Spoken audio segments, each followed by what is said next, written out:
Unit 1, Part 1. This is the fourth video of the course overall. There are 3 videos before this. Introduction to the course, Parts 1, 2, and 3, where I've screenshotted the syllabus, and just went through the syllabus and explained the assessment for the course and talked a bit about the text. This is my raggedy copy of the text. It's Virginia Klenk, Understanding Symbolic Logic, 5th edition. And as I explained, we'll just be going through the course sequentially for 18 units. The lectures, the videos from now on, I will just label Unit 1, Parts 1, 2, 3, 4, 5, 6, 7, however many parts it takes. Unit 2, Part 1, 2, 3, 4, 5, etc. You should look at the syllabus, watch those first 3 videos, where I explain that, where it gives you a schedule, which will give you an idea of how to keep up with the course and how far along you should be by certain dates, right? Taking a special note of when the quizzes and the exams are, because they'll be at set times, and you need to have covered the material before those quizzes and especially exams. So now we'll start on the actual content. So Unit 1 of the book is Introduction to Logic. So what is logic? Logic is a normative discipline where we're concerned with arguments, and we're concerned with distinguishing good arguments from bad arguments. So normative disciplines are the ones concerned with distinguishing the true from the false, or the good from the bad, and we're distinguishing good arguments from bad arguments. For our purpose, an argument is a set of sentences separating those sentences into premises and a conclusion, whereby the premises give you reasons for believing the conclusion, right? An argument is a set of sentences separating premises into conclusion. The premises give you the reasons for believing the conclusion. Now, and as I say, our main task will be to learn to distinguish good from bad arguments. All right. Now, the definition there starts: an argument is a set of sentences. ... Okay. What is a sentence? For our purposes, a sentence, it's equivalent, a synonym with sentence, a proposition or a claim. A sentence is anything that is capable of being true or false. Okay, it's an important first definition to hold on to. Right? Sentences are things that are capable of being true and false. Right? They're assertions. Okay, so if I just say Dan, that's my name. I'm Daniel Addison. If I say Dan, that is not an assertion. Right? I've given you a subject, but no predicate. Most, but as we'll see, not all sentences have subjects and predicates, but most do. And just saying Dan is not a sentence. If I just said is Australian, that's not a sentence, but right, because neither of those things are capable of being true or false. But if I say Dan is Australian, that is a sentence. It's a natural claim, something capable of being true or false. Okay, so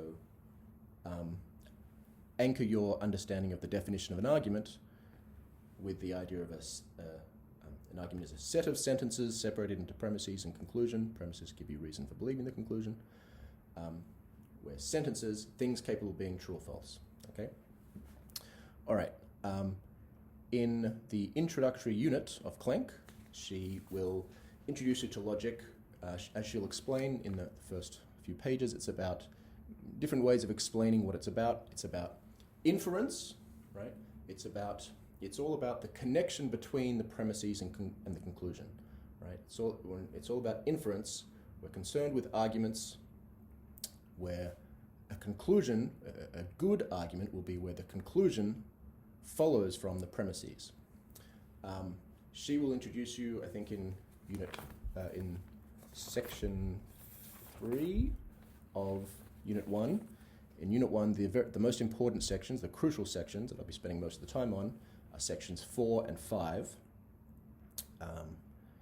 Those ones you might need to read several times, and those are the sections which really set the path for the rest of the course, especially for the course up to Unit 6. Remember from the syllabus, the first exam is on Units 1 to 6, right, where we do sentential logic, and we, at the end of Unit 6, or at the end of Unit 5 really, but that this first part of the course we learn how to prove how arguments are in fact valid. I'll explain what that means in the course of this Unit 1. So in Section 3, I said sections 4 and 5 are the most important. In Section 3, Klenk introduces you to the distinction between inductive and deductive arguments. Inductive arguments are arguments where the premises give you some reason for believing the conclusion, right? Deductive arguments are ones where the premises necessitate the truth of the conclusion, okay? Deductive arguments are much tighter than inductive arguments. Inductive arguments, so they're inductive and deductive arguments are all arguments. They're all sets of sentences separated into premises and conclusion, whereby the premises give you reasons for believing the claim that is the conclusion.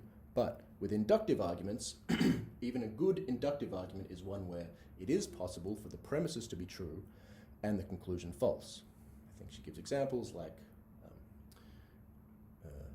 99.9% of airline flights don't crash, therefore I probably won't crash on this next airline flight.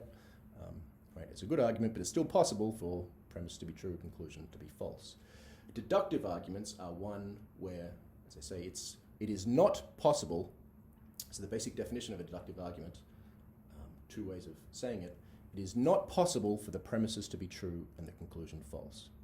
Or another way, it is a deductive argument one is where it's necessarily the case that if the premises are true, the conclusion is also true. This course, we are only concerned with deductive arguments. So now that you know what inductive arguments are, you can forget them for, you need to be able to distinguish them from deductive arguments and say what the difference is, but we are now concerned with deductive arguments, and when I say our task in this course is to distinguish good from bad arguments, we mean distinguishing good from bad deductive arguments. So what is logic about? It's about these deductive arguments. It's about inference. It's all about the connection between the premises and the conclusion, right? So deductive arguments, where it's necessarily the case that if the premises are true, then the conclusion is also true, right? There are different ways of saying what logic is about, right? We could say a good deductive argument is one where the premises force the conclusion to be true, right? It's equivalent to saying a good deductive argument is one where the conclusion follows from the premises, right? For us, what that means, what follows from means, it means something like the truth of the premises forces the truth of the conclusion, right? That's what we mean when that's what we're going to mean when we say the premises imply the conclusion, or the conclusion follows from the premises, right? But the real, the rigorous definitions, the explication of which is going to lead us into the theory of the course, are the modal definitions, where by modal I'm referring to the concepts of possibility and necessity. So the ones I gave, and they're the ones you should hammer into your brain, right? A deductive argument, that is a good deductive argument, is one where it is necessarily the case that if the premises are true, then the conclusion is also true, or equivalently, where it is not possible, so it's the not possible, that's the modal part, and we will be explicating what this sentence means and how to understand this sentence certainly for the first 6 units up until the first exam. A good deductive argument is one where it is not possible for the premises to be true and the conclusion to be false, right?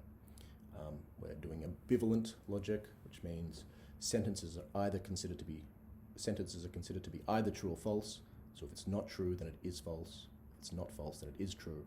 There are different logics which don't do that, but we'll be doing that for this introductory course. Okay, so that's the basic definition of a good argument. I'll come back in part 2 and talk about how that understanding of what a good argument is, how the understanding of what a good argument is distinguished from the question of the truth or falsity of the premises themselves.